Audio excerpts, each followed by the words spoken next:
तो डॉक्टर कहने लगा, इंजेक्शन मुझे दो, मैं इसे सीधा करता हूँ, तुम लोग बस इसे कंट्रोल करके रखो।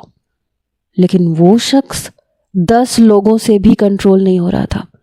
वो मेरी जानिब देख के कहने लगा, इस लड़की को बोलो मुझे टीका लगा दे, मैं इसे कुछ नहीं कहूँगा। ये सुन के मैं आगे बढ़ी। डॉक्टर कहने लगे, तुम ऐसा करो, तुम इसको इंजेक्शन लगा दो। लेकिन मैं जैसे ही उसके करीब आई, मैं नहीं जानती थी कि वो मेरे साथ ऐसा भी कुछ करेगा। मैंने डॉक्टर के हाथ से इंजेक्शन लिया ताकि उसे लगा सकूं। उसके दोनों हाथ स्टाफ ने पकड़ रखे थे, लेकिन अचानक उसने अपना हाथ छुड़वाया और एक लम्हा ज़ाया किए बगैर मेरे हाथ से इंजेक्शन पकड़ के दूर फेंक दिया। अगले ही पल उसने मेरा बाजू पकड़ के बड़ी जोर से मुझे अपनी तरफ खींचा। मैं लड़खड़ा के उसके सीने से जा लगी।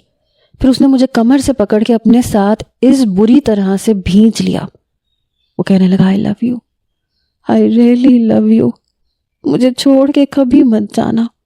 उसने इतनी जोर से मुझे भींच रखा था, मुझे लगा मैं अगला सांस नहीं ले पाऊंगी।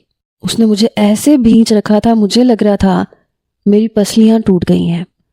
अभी मैं ये सोच ही नहीं पाई थी कि आखिर मेरे साथ हुआ क्या है, जब अचानक मुझे ऐसे लगा जैसे कमर पे से मेरी कमीज फट चुकी है।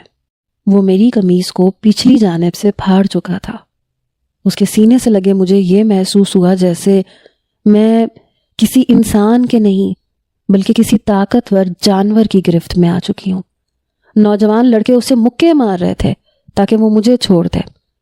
मेरा सांस घुटने लगा। मैं 1 इंच भी अपना आप उससे छुड़वा नहीं पा रही थी।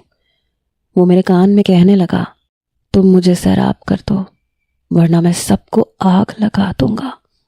मैं बार बार उसे कह रही थी, मुझे छोड़ो, ये क्या कर रहे हो तुम।